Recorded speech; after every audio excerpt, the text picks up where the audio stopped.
Hi guys, it's Elena and welcome back to my channel. Before we get started in today's video, I did just want to put out a disclaimer. I am going to be talking about subjects that are really sensitive, very heavy.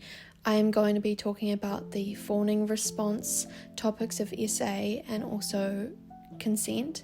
So if that is something that you know triggers you, please click off this video now. I don't ever want to trigger anybody, but I just know how important it is to share my experiences and also talk about the prevalence of this in the autism community. So I am going to be getting quite vulnerable in today's video. We're gonna get vulnerable here. We're just gonna shake out these nerves a little bit. So for anyone who is not aware of who I am a 27-year-old girl who was diagnosed with autism at age 25. I am now in the process of actually writing a book around autism and the struggles of, being diagnosed late. These days I try and make content catered for people like me prior to the diagnosis. A year ago now, I was working at a bartending job, and I was in a very, very bad place in my life, just mentally. It was the first role where I needed to make friends. Because I was in a vulnerable position, I guess I was just very, very open to meeting people. One of the first friends that I ended up making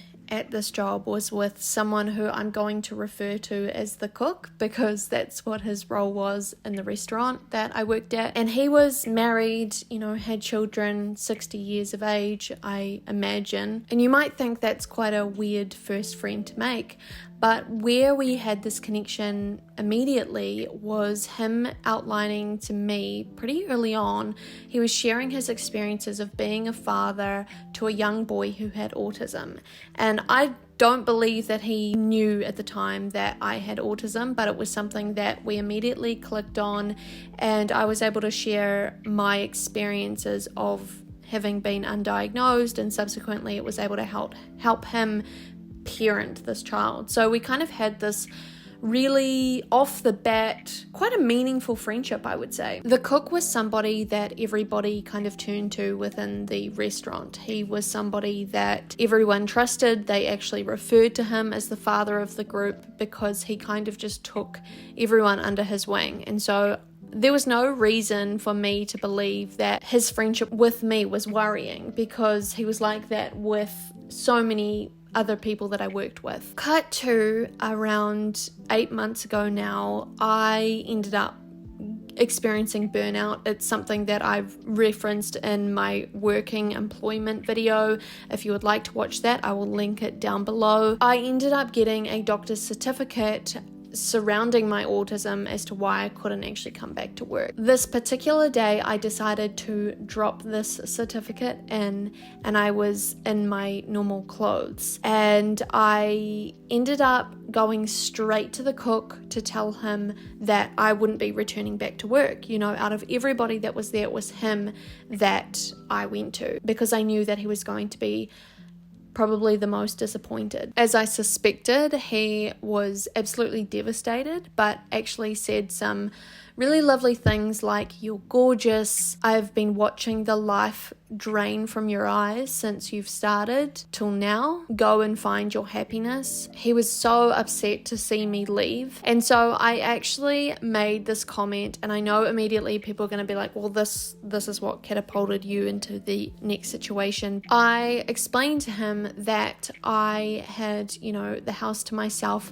for 6 weeks, and if he'd ever like to come over, he's welcome to. This was something that I shared with multiple staff members that he actually heard. I was trying to organize the friends that I had made to come around to my home while my flatmates were overseas. And I remember at the time he laughed, like a cheeky laugh, but I didn't think anything of it. Ultimately, what ended up happening was I was just about to leave after handing this certificate in, having said goodbye to everybody else.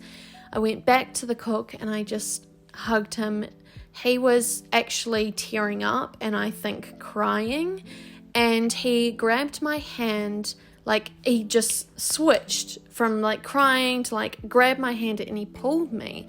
And I thought that maybe he was pulling me toward the fridges to get some food. It wasn't uncommon for him to give me extra food that the kitchen had made, but he ended up taking me to the public toilets, and as he opened the door, he said, "I just have to kiss you." And at the time, I remember drawing a blank and thinking, God, he must mean my cheek. But as I was interpreting this, he didn't wait for my answer. I don't think I gave him an answer. I think I just stood there deadpan trying to wrestle and think about what it was he was actually meaning. And before I knew it, he took me into one of the stalls, which he didn't actually shut the door, which I'm unsure why he did that, because anyone could have walked in and seen him and I together, and he kissed me. And I don't know what I was about to say just then, but the first thing that I thought to say was to remind him that he was married. I didn't scream. I didn't run away. I surrendered. I fawned to what he wanted. And at the time, I was unsure why. The short of that was he realized that, with me being stiff, not actually getting into the kiss, all the extra attempts he was making for me to enjoy the experience wasn't quite happening. He realized, oh, maybe I've read this wrong. He ended up apologizing, then saying, sorry if I've misread that. And for some reason, I actually end up giving him a hug, saying it's okay, trying to not embarrass him, looking out for him. This is where I get almost mad at myself, and I end up getting the hell out of there. I would say probably no more than 20 minutes, he sends me a text saying, sorry if I read that wrong, you'll be going on to bigger and better things with a heart. He subsequently deleted that text message, and investigation began. He admitted to it straight away.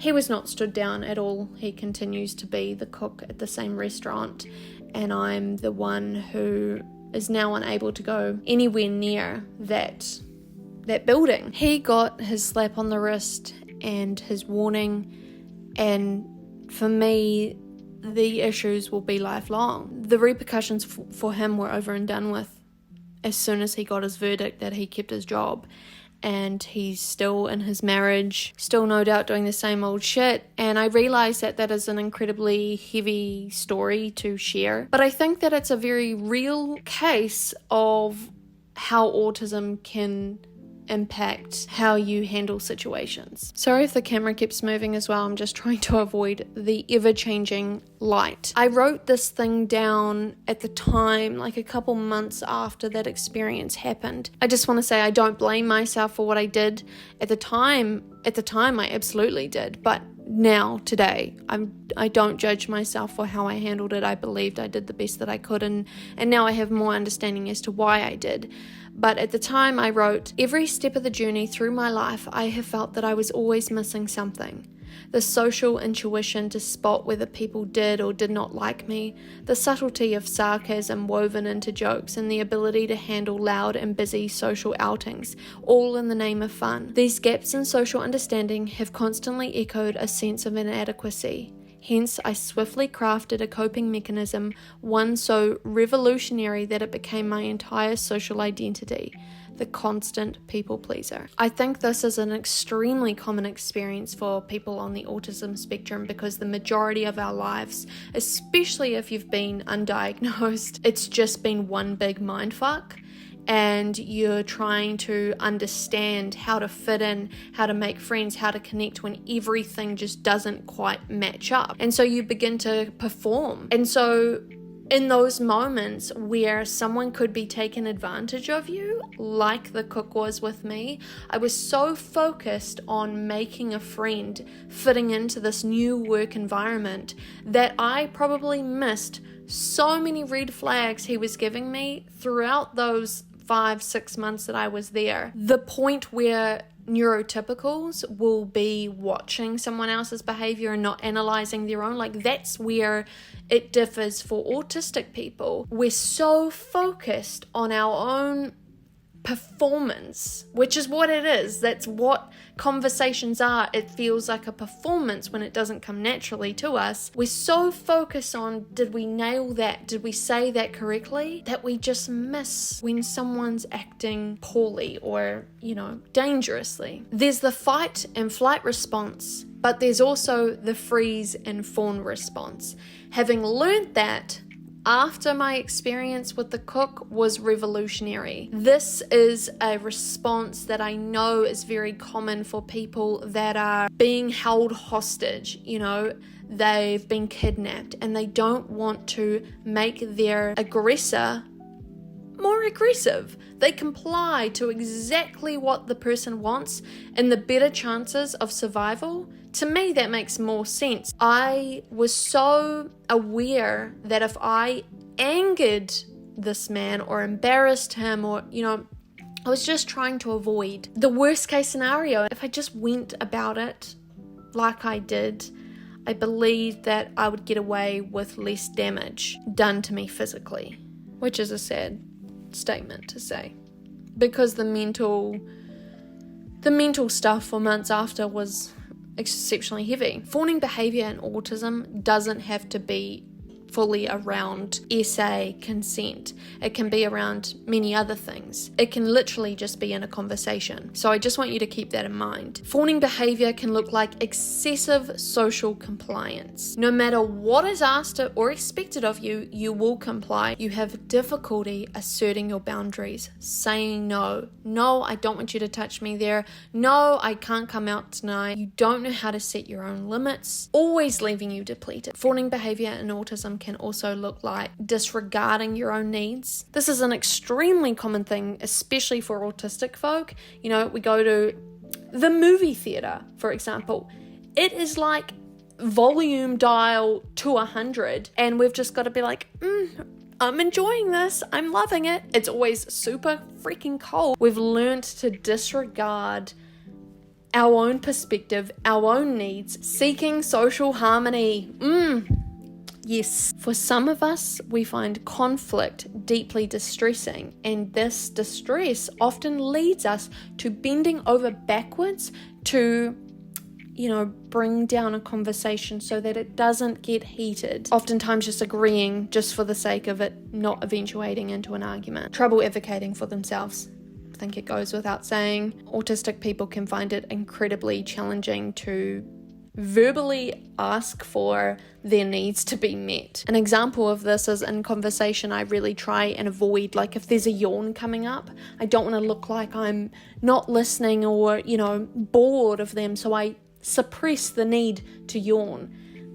I get really angry with myself when I do that because I'm like denying myself the natural behavior of yawning. Why? Oh wow, I found just a quote that perfectly sums up the fawning experience. Pete Walker, psychotherapist and author who first used the term fawning, states, "Fawn types avoid emotional investment and potential disappointment by barely showing themselves, by hiding behind their helpful personas, over-listening, over-eliciting, or overdoing for the other, by giving service but never risking real self-exposure and the possibility of deeper level rejection." God, isn't that perfect? When I read that, I just thought, that's it. That's my life right there. I think where we become vulnerable is very much this thing that I talked about earlier, scrutinizing our own behavior rather than scrutinizing theirs. That's where it leaves us defenseless, is because we're too focused on ourselves fitting in, masking correctly, performing jobs correctly, that someone just has an opening, especially if they learn that you're autistic. This video is really all over the place and I apologize for that so much.